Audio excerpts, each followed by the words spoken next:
Amber Rose, the religious hippie, goes unnatural with her NFP promotion, attacking nature. She's just picking up what they're laying down. So we're going to expose some of that and the goofiness, of course. Then we're going to hear though from a lady who's empowered by her NFP, then her super simpering simp husband, and then a guy who takes care of business the way it used to be before the family planning got involved. I'm John Farrell. This is Annulment Proof, the only place on YouTube where marriage gets defined. We can't take care of you like this. Now you're lost in the heat of it all. What if we perceive that our wife has some concern right now about the possibility of conceiving? This is a rich, challenging topic. Let's keep this simple. She right now is perhaps wondering, is this the right timing? So she's feeling a little bit of anxiety. So she's concerned about this. Regardless of whether ultimately that fear is a very well-grounded one, or whether that fear or concern is one that will be determinative of exactly what we do, it's extremely important that she is experiencing it. And simply the fact that she is experiencing that can be honored and respected right now by our having this response. Imagine how she'll experience that as our seeing her and our taking care of her by being willing to say no to ourselves because we've seen a challenge that she has. Daddy, you spanked Mama. You're darn tootin' I did. That means you love her. That's what I've been trying to tell her. Marriage is a contract, so when you make it a love covenant, you get empowered women who go Jezebel feminist. They tend to anyway. Then you have the simp guy who just tries to build the love and cherish your love and all that kind of stuff as best he can, which turns him, they kick him out the door basically. And then you have what it used to be like with a contract. All right. So it's counterintuitive what goes on, but we could talk more later. Listen, let's get into Amber Rose. Okay. Right now, here she is in all her glory. Listen, I've chopped up her video because it's long and it's goofy, but there's a few things we got to talk about. Hit it, Miss Amber. To clear all of that up for you today, or hopefully clear most of that up for you today. So for those who might need a little definition on what contraception is the deliberate use of various techniques to prevent the union of the sperm and the egg, or to prevent the implantation of a fertilized egg in the uterus. So hopefully that helps you guys who needed that definition. Yeah, keeping it separate, right? Like that. That's all we're doing. We're just keeping it separate. That's a pretty good picture. This is a fun one from Facebook. Actually, God made a mistake with Onan. He was just playing hide the seed like your parents are playing hide the egg. So any way you can keep it separate violates nature. This is why NFP obviously does violate nature, no matter how organically you achieve it. Right on. Continuing, here we go. It's just not that this is such a cool thing or whatever, Miss Amber Rose. But the Catholic hippie is kind of popular, and she's saying her boilerplate standard issue stuff. So we're going to expose it, overturn it, and be done. Again. So hopefully that helps you guys who needed that definition. So now we're going to kick it off with the Catechism of the Catholic Church 2370. This is what it states. The innate language that expresses the total reciprocal. My name is Cecilia. Ah, shucks. Hold on just a minute. Anyway, this is where they give the complicated, weird, convoluted love covenant description of why NFP is the same as increase and multiply when it's the opposite. Let's check it out and then hear what she says. Total reciprocal self-giving of husband and wife is overlaid through contraception by an objective contradictory language, namely that of not giving oneself totally to the other. This leads not only to a positive refusal to be open to life, but also to a falsification of the inner truth of conjugal love, which is called upon to give itself in personal totality. Now, if you don't completely understand what that means, let me simplify it for you. Nobody understands what it means. All it means is procreation is secondary. That's all it means. That is in a microcosm of theology of the body and what do you call it? The book from the 60s. love and responsibility. It's many, many words all boiled down to say procreation is secondary and love is primary. And we're going to find out where she actually says that in so many words. I'll expose it here. Here we go. Let's see what she says next. This statement is saying that any action taken to prevent pregnancy during sexual activity, whether before, during, or after, is considered morally wrong because it goes against the purpose of sex, which is to procreate and to unite spouses. So, yeah, obviously, you guys know me. That's not what it's for. But they have to create a dual nature so that you can have dual purposes, you know? Okay, continue. When couples use contraception, they're not giving themselves fully to each other. This is the crazy part. This is why marriage is lawless, because you have to give yourself to the other person, which is impossible because you don't know yourself. You don't control yourself perfectly, totally, and 100%. So you can't, there's no such thing, in other words. You're not a member of the Trinity, so there's no 100% whatever. And this distorts the truth of their love. There it is. It distorts the truth of their love. Whatever. Love is not the foundation. It's not the constitution of marriage. It's just a nice thing that everyone has swapped in as the Constitution because all the feminists want it, because the first girl who was dancing around, she can use it to not have babies like the Bible, like what First Timothy, or I forget, it's in Genesis 2. You got to have kids. That's what you have to do. Your salvation is through having babies. Okay. But now we found a loving way out of it. And then the husband takes the bait because he doesn't want to do the hard work and spank his wife. Who wants to do that? No, let's go along to get along. In case that didn't really make sense, let me simplify it further because I know I have a lot of teenagers following me and preteens. More so simplification. To simplify it even further, contraception is a mortal sin. And it's a mortal sin because it goes against the natural law that God has established between a husband and a wife. No, it's a mortal sin because it goes against the natural law of increase and multiply. But now, since the natural law of the husband and wife is the new personalistic norm, increase and multiply can go in the dumpster because we don't need it. It's not essential. It's just a nice thing that can happen when you have love in the room. Groovy. Marriage has been turned on its head. The whole point of sex is to strengthen the bond between a husband and a wife.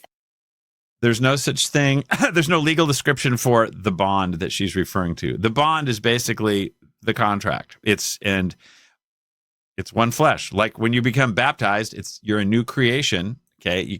That has nothing to do with, even if you sin a whole bunch, you're still a new creation. Or if you go to confession a lot or never, you're still a new creation.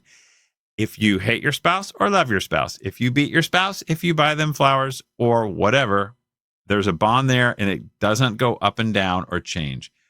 But after Vatican II, like we said in that last video, we must treasure our love, keep it around. And that's what marriage persists as the level of love is like the tide. Okay. That's what they say nowadays. That's why we have number 2 husband in the videos I showed earlier, Captain Simp, doing his best to keep the love going so it doesn't get an annulment. Whereas once upon a time, the husband, like it's spank 30, Daisy, and that's and to procreate, or that means to create children. Yeah. Contraception artificially separates these two aspects of sex. Okay. Who cares? There's no such thing as aspects when it comes to legal. I have an aspect. I have a prospect. I have spectacles. I can see. It doesn't make any difference what nature is. There's an aspect is not a legal basis. It's just something you're looking at. All right. A good hair day is an aspect, but it has nothing to do with whether your hair exists or not on your legal description. Okay. You have red hair or green and blue hair. Yes, but I'm having a good hair day. And if therefore, it's like what it is on your driver's license, your hair color. Makes no difference if it's good or not. And therefore, it goes against God's plan for human and it's morally wrong. Whatever. So dumb. Ah! Now, you might be asking yourself, are all forms of contraception a mortal sin? The short answer is yes. Because they violate increase and multiply. But now it's because they violate the inseparable aspects, which means there's no primary purpose, because a primary purpose is an independent purpose. But if they're inseparable, then nothing is primary, which means marriage is whatever you want it to be. Whatever. All forms of contraception are a mortal sin. And if you are using contraception to prevent a pregnancy or a child coming into the world, you will need to go to confession for that. When it comes to medical reasons, Yep, that's right. You will need to go to confession because you can't get around it. Procreation is primary. Now let's go to the next. I'm going to push pause here and get to the next. Continuing now, she's going to tell you about Humana Vitae, I think. if you guys are familiar with Humana Vitae, you know that Saint Pope Paul VI has talked about marriage and why fidelity is important. And he stated in Humana Vitae that married love is also faithful and Married love. There's the problem right there. See how this is? I'm telling you guys, this is how it's all slipped in. Married love. Sorry, they're using that as the basis, the primary, the legal description of marriage is married love. So everything flows downhill or downstream from married love. Wrong, super wrong. It's a contract. Love can come from the contract, or hate can come from the contract, or spanking can come from the contract. But married love is not the contract. Or you could become a complete simp, but it's not going to work. Here we go. exclusive of all others, and this until death. Though this fidelity of husband and wife sometimes presents difficulties, no one has the right to assert that it is impossible. On the contrary, it is always honorable. So basically, what Saint Pope Paul VI is saying here is that married love is a relationship between a husband and a wife. There's our description again. It's Princess Bride. Marriage. Marriage is what brings us together to die. Okay, so she's saying it's married love. That's what Paul VI, as I've said before, and maybe you've heard it. He second guessed himself, or he kind of was like, "What have I done?" After he made Humanae Vitae and all this married love is the basis. It sounded so great. Probably got pats on the back. It was synodality. That is committed, exclusive, and it lasts until death. Now, this is exactly what Leo the 14th just said. Married love is, okay, what did she say? She said committed, exclusive, and lasts until death. Okay, committed to what? Who knows what? Plenty of fiber. I don't know. Committed, exclusive until death. So I guess doesn't matter. Listen, the main thing she said is marriage has 3 goods, 3 bonus. Now it has 4 because the number 1 is always married love. Then you have everything behind it. So it's all a smokescreen, a shell game. They're talking a good game, but they always throw in this love stuff first. And you're like, oh, that's so nice. No, it's evil because you've got no constitution to marriage anymore, and you're beholden to somebody's whims. And I'll tell you what,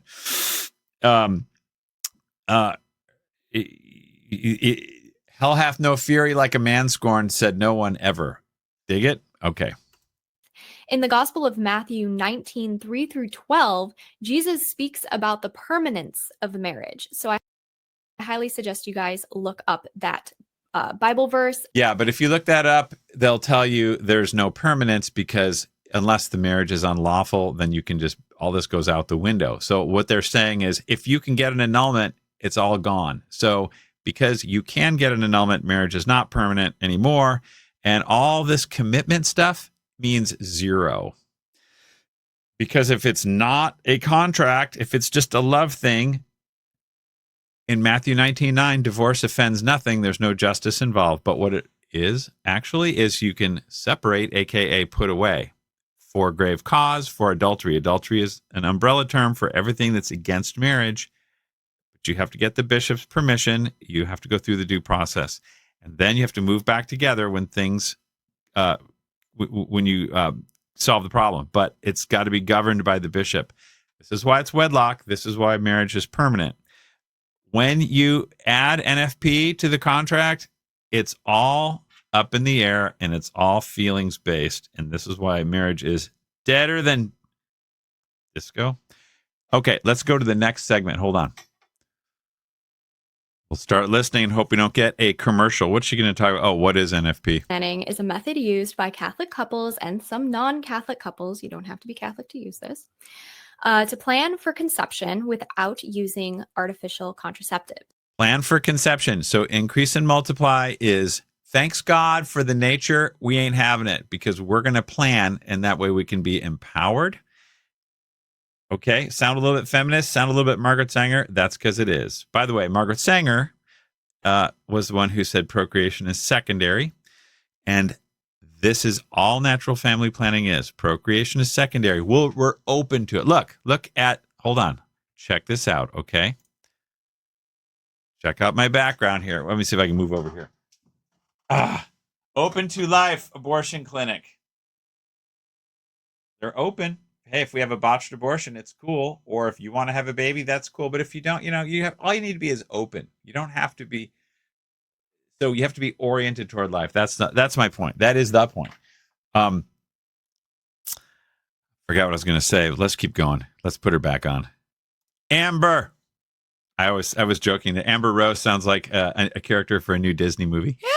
Amber Rose, coming stepmother.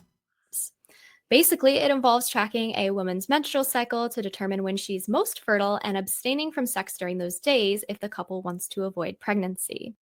Also known as perpetually using the right while avoiding the nature. So Pius X, when he said NFP is the perpetual use, so it's not this. It's not periodic continence. This is all word salad, stupid sophistry. Because everyone wants their NFP so bad that they'll say anything to tweak the definition to get it. That's why we're doing our best here to throw some rocks. It's a natural way to regulate fertility and respect the beauty of human sexuality. Actually, Pius the 10th. Pius the 11th in Castor says you turn your wife into a prostitute when you use family planning, and the wife turns the husband into a paramour. It's everything that you can say about artificial, you can say about, quote, natural family planning. But when love and respect and total union of persons and mega bond or whatever is the constitution of marriage, then you got to do whatever you can. So no tough love, no spanking. If I need heroin and we need to bond, you better give me the heroin or you're an abuser and I'm going to get an annulment from you because you're not giving me the heroin that I need. This is my love language is heroin. I went downtown Seattle once. I should have taken a picture. It was so cool. I'm driving up I-5 on my way to Latin Mass in the morning on Sunday, and there's like this super zoned out mega meth guy, and he's right there. He comes down from the tent right on I-5, comes right down to the expressway, sits on the guardrail, and he's shooting up. And it could have been a perfect postcard, like "Welcome to Seattle." I didn't have the camera, but it was funny in a way. Continuing. As designed by God. And unlike artificial contraceptives, NFP does not have any negative physical or psychological side effects. I beg to differ. There's books written about how when you basically cheat nature like this, can be side effects, and there's stuff that doesn't happen that's not good. It's an old book. I read about it. Some nurse told me about it. There's all this stuff they say about NFP is from God. It works with respecting the God-given blah, blah, blah. Look, hey, a cast works with God. Aspirin works with God. Artificial contraception works with God's design. And you manipulate it. That's all you do. It doesn't matter if you're trying to make babies, but not let the babies happen. You need to manipulate nature somehow. And you're violating it. Sorry, Miss Amber. I was going to say Amber Rose violates nature, but I don't know if she is. I don't think she has kids. I don't know what's going on. Not my deal, obviously. So it's a great option for couples who want to plan their family naturally and in line with the Catholic teaching. No, the Catholic teaching is no planning. That's Catholic teaching. You just don't have to max out babies, which is all that 1800s, what do you call it? Sacred penitentiary stuff. You don't have to always try to get pregnant, as far as always searching for the fertile window. As long as you're not trying to avoid having babies, it doesn't matter when in the month you do your thing. As long as it's illicit time and all that stuff. But I forgot what I was going to say. Let's continue. So through tracking the woman's menstrual cycle, we can tell when or when not to abstain from sex. I love this little tidbit from the Standards of Diocesan's Natural Family Planning Ministry. NFP reflects the dignity of the human person within the context of marriage. If you define marriage the new way, yes, I guess it does, because you're just trying to create some sort of way to keep everybody happy or whatever. But in a way, no, it still doesn't. You can't get around it. You're taking nature and you're trashing it. It's never going to work. The marriage will always be dead. Population will continue to go down unless you ditch NFP. There is no turning around this Titanic. Ain't going to happen.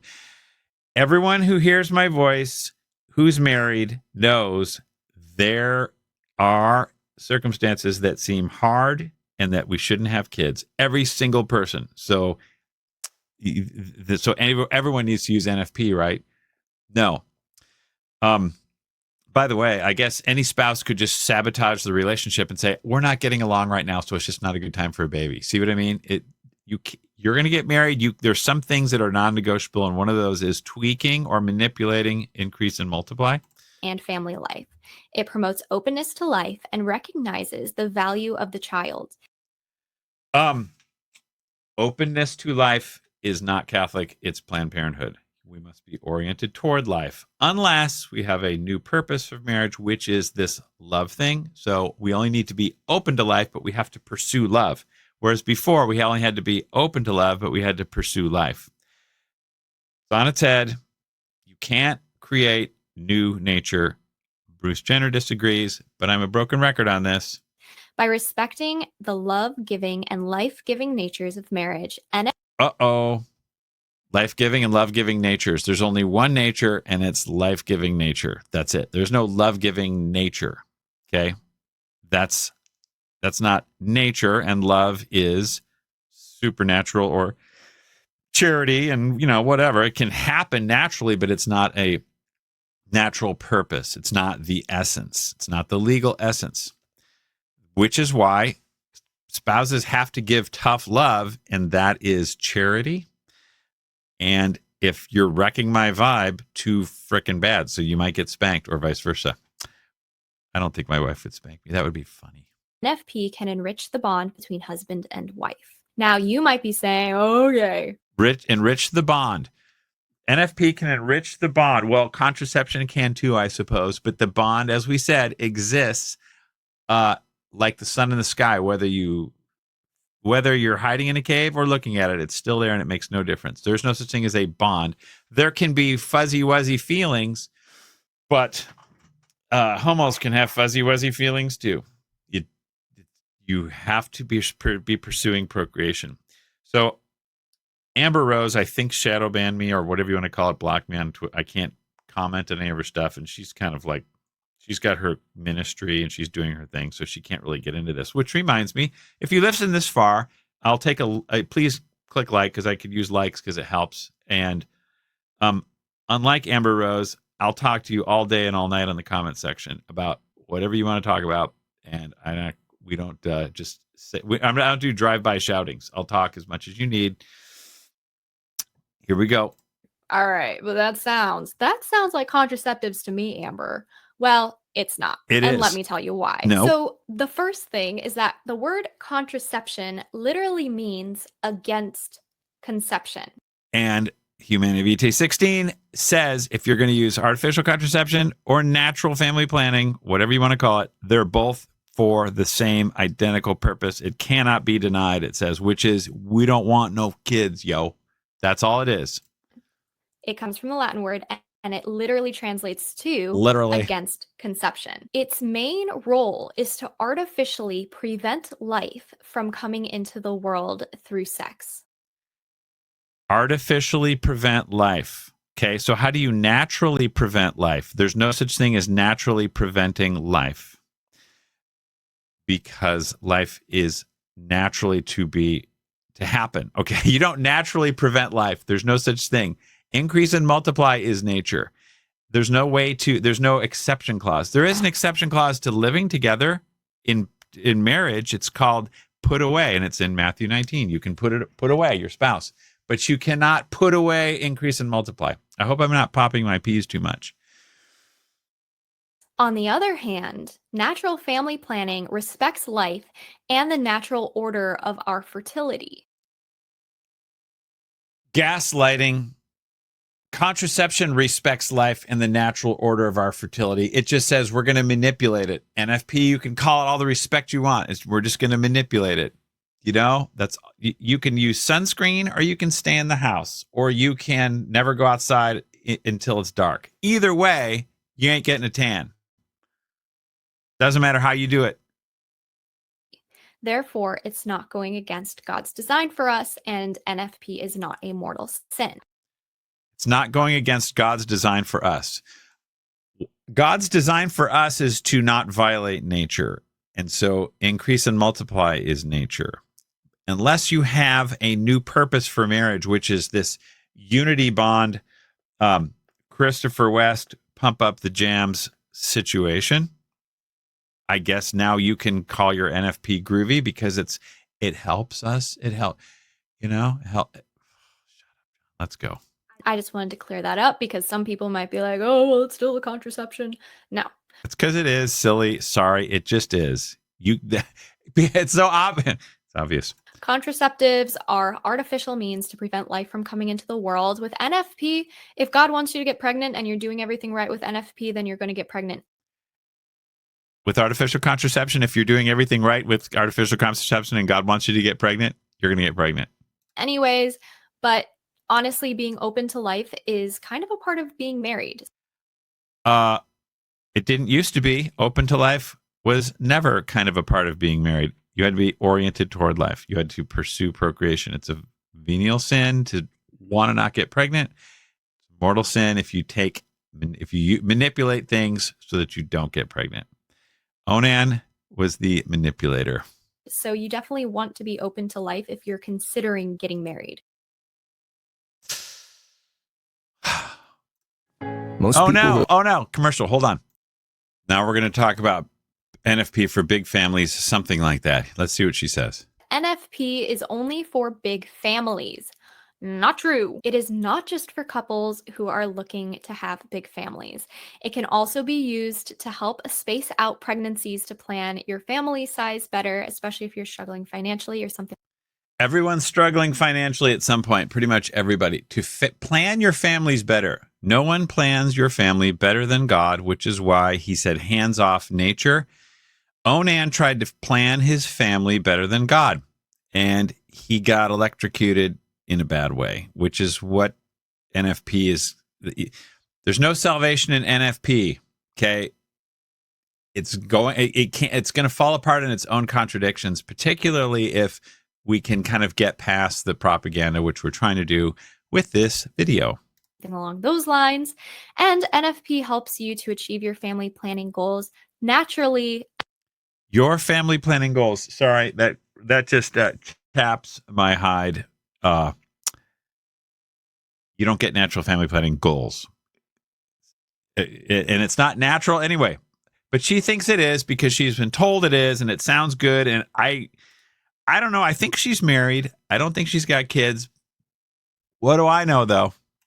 And healthily. So I hope that kind of cleared a few things up about contraception and NFP. All right, let's go to the next little spot here. 1740. This is about grave reason, and we're going to hope we don't get a commercial. Hang on. Here we go. Oh, here we go. Ah, shoot. Hang on. We did it. Actually understand what NFP is or what it's used for, you do have to have an actual grave reason to use NFP. This is the weird, stupid hinge that NFP hinges on. You have to have a grave reason to use NFP. If it's natural, you don't need any reason to do what's natural. If it's not natural, you can't have a grave reason. Now, if NFP violates nature, if you don't have a grave reason, then obviously it's not going to make it like sodomy. It doesn't make any difference how grave your reason is, okay? Or abortion. And family planning is the same way. It doesn't matter how grave your reason is because it's marriage is bound by nature. But if you're supposed to plan your family and you have to make kids and produce kids for the factory and everything, the church and stuff, and increase and multiply is just a nice idea, but we don't take Genesis literally anymore. It's just figurative. Then hey, whatever. Anything goes. You have to either have really grave financial reasons, health reasons, something along those lines. But I can understand how some people can gloss over that fact in a lot of Catholic and Protestant circles and even non-religious circles. And so in some circles, I would say yes, but not in the ones that I've. Yeah, you can gloss over that because it obviously, when you start thinking about it, there's no reason you have to have that reason, a grave reason. Because if it's just natural, who cares? And this is why Pius XII said you have to have a grave reason, and then that lasted about 10 minutes, and then it slowly dropped off to pump up the NFP. You got to do it because it's just the way to up the love. So in fact, now you need a grave reason to not use NFP. You could even say, you might even make the case that if you increase and multiply when you're having a financial problem, you're violating nature. See? Again, you can't. Notice she never said it's a violation of nature. She said it's a sin and it violates marriage, but they can't. It's all ether. Okay, let's go to the next segment here.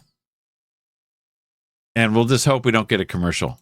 Okay, our next question is from Kevin, and he asks, what's the best resource for married couples to learn more about how to practice NFP? Personally, I think the best resource you can have that's at the tips of your fingers is your church. I think your priest is one of the best people to go to. Bad idea, because the priest is beholden to the bishop, and they're just going to give you the status quo. Generally speaking, there could be some exceptions, but not really, because I think all of them have to say yes to natural family planning at some point. So, it's a way to kind of check, am I being selfish or not? But still, that's not the measurement of whether you can do NFP or not. You just can never do it. So a lot of the times, this talking to my priest stuff is bad because they're all in la land on it anyway. When it comes to NFP and to discern NFP, because Mormons discern abortion with their pastor, and they pray about it, and they do, I don't know, they lay on hands and whatever else the heck they do. So the situation ethics stuff, this law of necessity, extreme necessity, it's all been condemned. It's all wrong. Nature is what it is. Doesn't matter how much praying you do or how much consulting you do. Because this is something you do need to discern about. It's not. No discernment. Do the law. Natural law, okay? Just go back to the time when cowboys spanked their wife. That's what that was. I don't know. That's why I'm assuming that was 1951 before all this broke loose, man. Okay? Not just a decision that you make, it's one that God makes, because at the end of the day, our lives are in God's hands, and so we need to conform ourselves to his will. So we do really need to discern whether or not NFP is for us. God's will is increase and multiply if you're going to do the act. That's it. Now, like Pius XII calls it, continual use while avoiding babies. It violates nature if you don't have a grave cause. So there's the contradiction right there. Pius XII is the one who first said it. He goes, you violate the nature of marriage, which is natural law. You violate a natural law when you don't have a grave reason. So if you do have a grave reason, you don't violate natural law, which makes zero sense. But this was before the internet, and everyone just took their NFP and ran with it, and everyone looks really hard the other way, and it absolutely took off. It's like everybody wanted this, and now they, like Michael Knowles always says on his show, you deserve to get it good and hard. So what we have now is the crash of the births. There's just not enough people. And NFP, the Catholic population will never increase as long as you have NFP. It's never going to. It perpetuates itself. The lack of population, that is. And we need to ask God, God, is this something that you want for me? Is this of your will? Don't ask God. Use your brain and look at what the church teaches before 1951, because it can't change teaching. Go to the Douay Rheims, look at the commentary, look at all the stuff from way back, okay? Which reminds me, I'm going to, at some point, I'll chase this down. Who is it?